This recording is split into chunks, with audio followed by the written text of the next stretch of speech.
దేవుడు సృష్టించిన మొదటి మనుషులు ఆదాము హవ్వలకి 2 కుమారులు పుట్టారు. వారు కయీను, హేబేలు. కయీను పెద్ద కుమారుడు, రైతు, పంటలు పండించేవాడు. హేబేలు చిన్న కుమారుడు, గొర్రెల కాపరి. ఒకరోజు ఇద్దరూ దేవునికి అర్పణలు తీసుకువచ్చారు. హేబేలు తన గొర్రెలలో క్రొవ్విన వాటిని అర్పించాడు. దేవుడు హేబేలు అర్పణను ఆనందంగా స్వీకరించాడు. కాని కయీను తన పంటల్లోంచి కొంత మాత్రమే తీసుకొచ్చాడు, ఉత్తమమైనవి కాదు. దేవుడు అతని అర్పణతో సంతోషించలేదు. దాంతో కయీను చాలా కోపంగా ఈర్ష్యతో నిండిపోయాడు. దేవుడు అతని మనసును చూశాడు.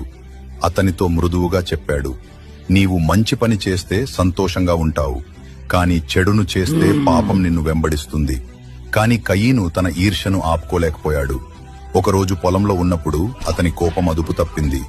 హేబేలుపై పడి అతనిని చంపేశాడు. దేవుడు కయీనుని అడిగాడు, నీ తమ్ముడు హేబేలు ఎక్కడా? కయీను అన్నాడు, నాకు తెలియదు. నేను ఎప్పుడూ నా తమ్ముడిని కాపాడుతూ ఉండాలా?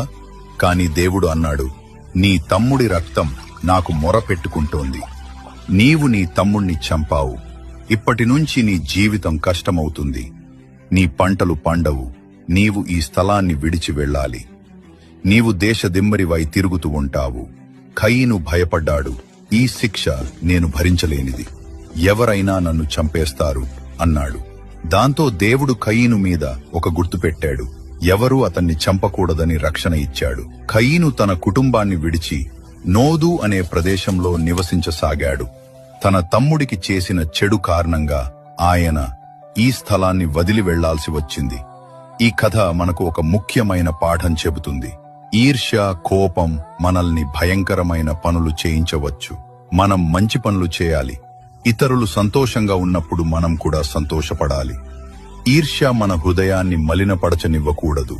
మరియు మరో విషయం, మనము తెలియక తప్పు చేసినా దేవుడు